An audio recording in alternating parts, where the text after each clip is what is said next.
नमस्कार दोस्तों। मैं ऑलवेज विकास फिर से एक बार आपके सामने हाजिर हूँ घरेलू हिंसा के प्रति समाज में जागरूकता बढ़ाने की मुहिम को आगे बढ़ाने का प्रयास करता हुआ, जिसमें मुझे आप सबकी काफ़ी सहायता की ज़रूरत पड़ेगी, क्योंकि आप जानते हैं कि ये एक ऐसा विषय है जिस पर काफ़ी खामोशी है, काफ़ी कुछ छुपाया जाता है, कोई इस पर बोलना तक पसंद नहीं करता। एक तरह से कहा जाए कि सब इससे भागते हैं।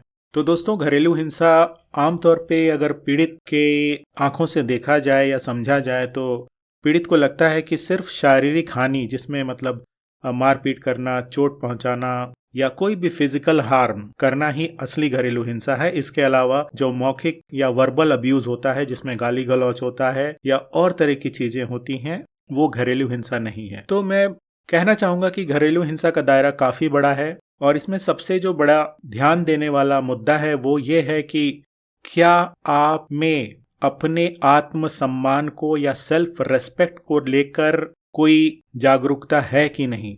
क्योंकि जब तक आप अपने सम्मान को या अपने सेल्फ रेस्पेक्ट को, अपने को इज्जत नहीं देंगे तो आप समझ नहीं पाएंगे कि आपके खिलाफ क्या हो रहा है या आपकी सेल्फ रेस्पेक्ट के या आपकी छवि के खिलाफ क्या हो रहा है। तो दोस्तों, ये घरेलू हिंसा कई प्रकार की हो सकती है, जिसमें जो सबसे कॉमन है वो फिजिकल अब्यूज होता है, मतलब शारीरिक हिंसा, एक दूसरे को चोट पहुंचाना, मारपीट हो गई, और भी कई तरीके हो सकते हैं। और दूसरा जो काफी गंभीर मसला है जिस पर शायद ही कोई बोलना चाहेगा, वो है यौन हिंसा, मतलब आपके यौन अंगों को चोट पहुंचाना, जो कि बहुत ही घृणित और बहुत ही, मेरे पास शब्द नहीं है, माफी चाहूंगा।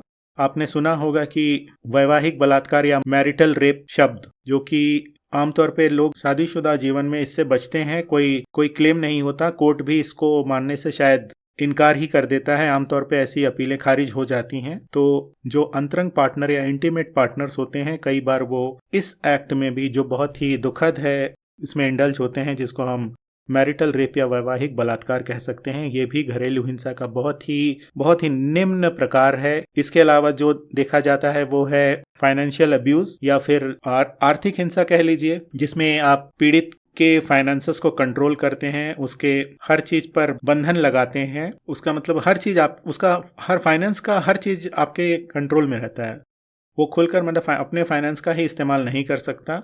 जैसे कि डॉरी केसेस में देखा होगा, दहेज वाले में, कि आप पीड़िता को आमतौर पे परेशान किया जाता है, प्रताड़ित किया जाता है फाइनेंसेस के जुगाड़ करने के लिए अपने माता पिता से, तो वो भी एक तरह का फाइनेंशियल अब्यूज कहा जा सकता है। इसके अलावा पीड़िता को फाइनेंशियली इंडिपेंडेंट ना होने देना, मतलब उसके नौकरी करने पर या किसी और तरीके से जीविका अर्जित करने पर बंधन लगाना भी इसका ही एक प्रकार है। इसके अलावा दोस्तों, जो बहुत ही नेग्लेक्टेड प्रकार है घरेलू हिंसा का, वो होता है भावनात्मक या इमोशनल अब्यूज, जिसको आपने सुना होगा फिल्मों में, इमोशनल अत्याचार। तो यहाँ कोई किसी को हाथ नहीं भी लगा रहा, पर उसको भावनात्मक रूप से इतनी चोट पहुंचा रहा है, मे बी वर्बल अब्यूज के थ्रू या अपने एक्शंस के थ्रू इतनी चोट पहुंचा रहा है कि वो जो बेचारा पीड़ित होता है वो टूट जाता है, उसके अंदर रिएक्ट करने की कोई क्षमता नहीं बचती, क्योंकि उसको समझ ही नहीं आ रहा कि करूं तो क्या करूं। तो ये एक बहुत ही सीरियस प्रकार है जिसको कोर्ट ऑफ लॉ में भी उतनी तवज्जो नहीं दी जाती है, और शायद इसके लिए बहुत ही ठोस कानून भी नहीं है। बाकी फिजिकल हिंसा वगैरह के लिए कानून है, पर इमोशनल अब्यूज के लिए शायद बदकिस्मती से कोई कानून नहीं है। इसके अलावा मैंने आपको हिंसा के 3-4 प्रकार बता दिए। इसके अलावा एक चीज जिसपे मैं काफी जोर देना चाहूंगा, ये होता है कि इस हिंसा में पीड़ित अपने को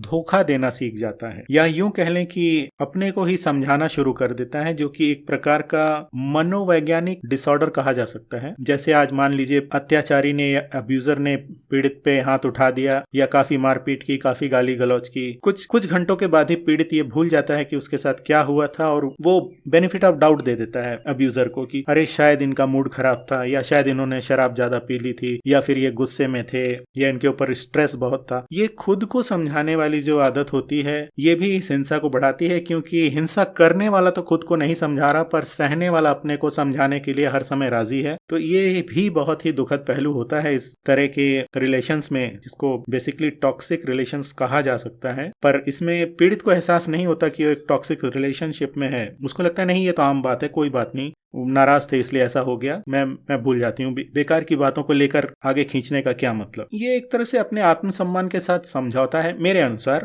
पीड़ित को नहीं लगता होगा, पीड़ित को लगता होगा कि इस रिश्ते को पटरी पे बनाए रखने का शायद यही एक तरीका है कि इसका विरोध न किया जाए, चुपचाप इसको बर्दाश्त कर लिया जाए ताकि जो अब्यूजर है वो शांत रहे। ये मैंने पहले भी अपने पॉडकास्ट में कहा था कि अब्यूजर को परमात्मा का दर्जा क्यों। जैसे हम भगवान के खिलाफ कोई प्रश्न नहीं उठाते, उसी तरह कई बार हम अब्यूजर के अब्यूज के खिलाफ कोई प्रश्न नहीं उठाते, उसको चुपचाप सह लेते हैं। तो दोस्तों, आप समझ गए होंगे इस पॉडकास्ट में कि घरेलू हिंसा के भी कई प्रकार होते हैं। Financial abuse, emotional abuse, sexual abuse और फिजिकल अब्यूज तो है ही। तो ये काफी डिटेल्ड मसला है। अगर अब्यूज्ड समझता है कि सिर्फ फिजिकल अब्यूज, मारपीट ही घरेलू हिंसा होती है तो फिर वो गलत है।